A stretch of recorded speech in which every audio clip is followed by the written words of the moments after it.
Safety precautions. Firstly, ensure the circuit is isolated from the power source before commencing work. Secondly, wear appropriate personal protective equipment, including gloves and safety glasses. Thirdly, verify that the unit is designed for operation at 240 volts on an ungrounded system. Procedure 1. Connect the line conductors. Connect the two line hot conductors from the Romex to the lone and L2 terminals on the unit. Ensure the connections are tight and properly insulated. Procedure 2. Connect the neutral conductor. Run the neutral conductor from the Romex to the N terminal on the unit. Again, ensure a secure and insulated connection. Procedure 3. Connect the equipment ground conductor. Connect the equipment ground conductor, green or bare wire, from the Romex to the frame of the unit. This provides a path for fault current back to the source. Procedure 4. Bond the neutral and ground at the unit. Install a bonding jumper between the neutral and ground terminals on the unit. This ensures that the neutral and ground conductors are at the same potential. Procedure 5. Verify connections. Double-check all connections to ensure they are tight and secure. Use a multimeter to verify that the neutral and ground are properly bonded. Code reference is National Electrical Code Article 250.20, Grounding of Electrical Systems and Circuits. National Electrical Code Article 440.30, Grounding and Bonding of Equipment. Additional notes: ungrounded systems are generally more dangerous than grounded systems, as there is no fault path to the source. It is crucial to ensure that the unit is properly bonded and that all connections are secure. Consider using a ground fault circuit interrupter, or GFCI, to provide additional protection against electrical shock. Regular inspection and maintenance of the system are essential to ensure proper operation and safety. The equipment grounding conductor is crucial for safety in electrical systems. It provides a low impedance path for fault current to return to the source, which is essential for the operation of overcurrent protective devices like circuit breakers or fuses. Without an effective equipment grounding conductor, a fault condition could result in a dangerous voltage on the metal parts of equipment, posing a shock hazard. In a grounded system, the equipment grounding conductor is bonded to the neutral conductor at the service entrance, creating a direct path for fault current. This path ensures that a fault will cause a large current to flow, tripping the circuit breaker or blowing the fuse and quickly de-energizing the circuit. In an ungrounded system, there is no intentional connection between the system conductors and ground. This means that a single ground fault will not necessarily cause a large current to flow, and the overcurrent protective devices may not operate. However, a second ground fault on a different phase will create a fault current path, and the protective devices will operate. While ungrounded systems can offer some advantages in terms of continued operation after a single ground fault, they also present a higher risk of transient overvoltages and can be more difficult to troubleshoot. Connecting the equipment grounding conductor to the frame of the air conditioning unit provides a path for fault current in the event of a short circuit or insulation failure. This path helps to ensure that the metal parts of the unit do not become energized, reducing the risk of electric shock. Running the equipment grounding conductor back to the neutral terminal, as suggested, is a common practice in some situations, but it is important to understand the implications and ensure that it is done correctly.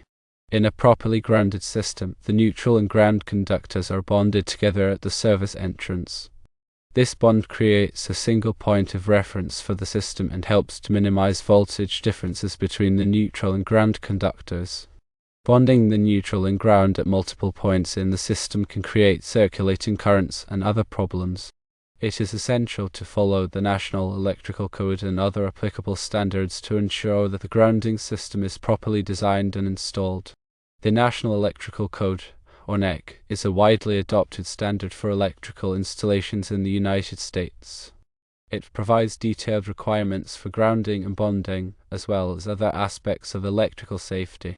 Article 250 of the National Electrical Code covers the grounding and bonding requirements for electrical systems. It specifies the conditions under which electrical systems must be grounded, as well as the methods for grounding and bonding. Article 440 of the National Electrical Code covers air conditioning and refrigeration equipment. It includes requirements for the grounding and bonding of this equipment, as well as other safety requirements. Ground fault circuit interrupters, or GFCIs, are devices that are designed to protect against electric shock. They work by monitoring the current flowing in the circuit and detecting any imbalance between the hot and neutral conductors. If the current imbalance exceeds a certain threshold, typically 5 mA, the GFCI will trip and energize the circuit. GFCIs are required in many locations, such as bathrooms, kitchens, and outdoor areas, where there is a higher risk of electric shock. Using a GFCI to protect the air conditioning circuit can provide an additional layer of safety. Regular inspection and maintenance of the electrical system are essential to ensure that it is operating safely and effectively. This includes checking the condition of wiring, connections, and grounding conductors. It also includes testing the operation of GFCIs and other safety devices. Any problems that are found should be corrected promptly by a qualified electrician. When working with electricity, it is important to take appropriate safety precautions. This includes wearing personal protective equipment, such as gloves and safety glasses. It also includes de-energizing the circuit before working on it and verifying that the circuit is de-energized using a voltage tester. If you are not comfortable working with electricity, it is best to hire a qualified electrician to do the work. A qualified electrician has the training, experience, and equipment to safely and effectively install and maintain electrical systems. They can also ensure that the electrical system complies with all applicable codes and standards. In the specific scenario of hooking up a 240-volt alternating current unit on an ungrounded system, several key considerations come into play to ensure safety and code compliance. Firstly, understanding the nature of an ungrounded system is crucial.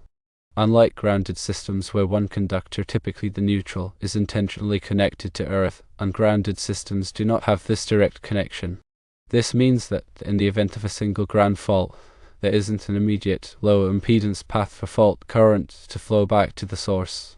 As a result, overcurrent protection devices like circuit breakers may not trip, and the system can continue to operate with the fault present.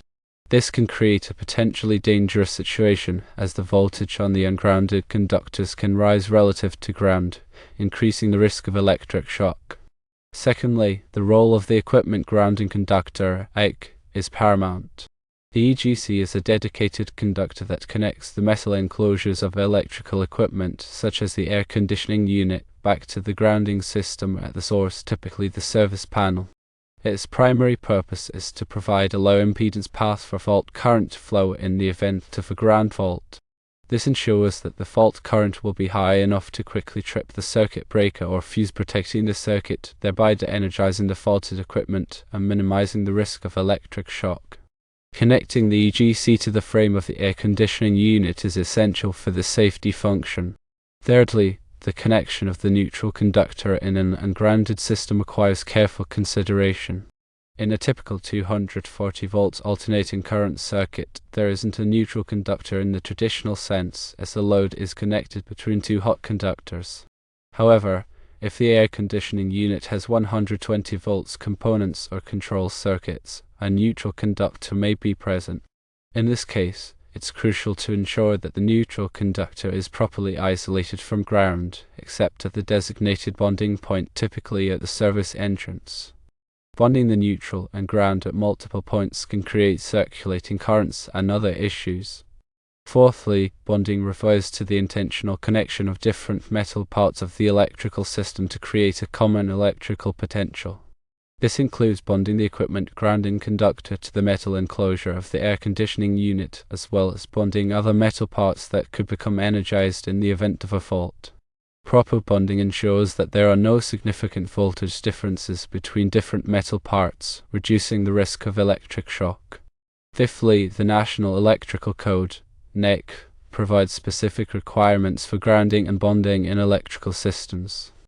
Article 250 of the NEC covers the general requirements for grounding and bonding, while Article 440 provides specific requirements for air conditioning and refrigeration equipment. It's essential to consult these articles to ensure that the installation complies with all applicable codes and standards. Sixthly, ground fault circuit interrupters. GFCIs provide an additional layer of protection against electric shock. GFCIs are designed to detect small imbalances in current between the hot and neutral conductors, which can indicate a ground fault. When a ground fault is detected, the GFCI quickly trips the circuit, de-energizing the circuit and minimizing the risk of electric shock. While GFCIs are not required for all 240 volt alternating current circuits, they can be a valuable safety addition, especially in damp or wet locations. Seventhly, regular inspection and maintenance are crucial for ensuring the continued safety of the electrical system. This includes visually inspecting wiring, connections, and grounding conductors for any signs of damage or deterioration. It also includes testing the operation of circuit breakers, GFCIs, and other safety devices. Any problems that are found should be corrected promptly by a qualified electrician. Eighthly, working with electricity can be dangerous, and it's essential to take appropriate safety precautions. This includes energizing the circuit before working on it, using insulated tools, and wearing appropriate personal protective equipment such as gloves and safety glasses.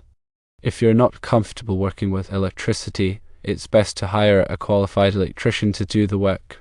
Ninthly, the suggestion of running the equipment grounding conductor back to the neutral terminal is not a standard practice and can be dangerous. In a properly grounded system, the neutral and ground conductors are bonded together only at the service entrance. Bonding them at multiple points can create circulating currents and other problems. The equipment grounding conductor should always be connected to the grounding system at the service panel, not to the neutral terminal. Tenthly, it's important to verify that the air conditioning unit is designed for operation on an ungrounded system. Some equipment may not be compatible with ungrounded systems, and using it on such a system could damage the equipment or create a safety hazard. Consult the manufacturer's instructions or a qualified electrician to determine if the equipment is suitable for use on an ungrounded system.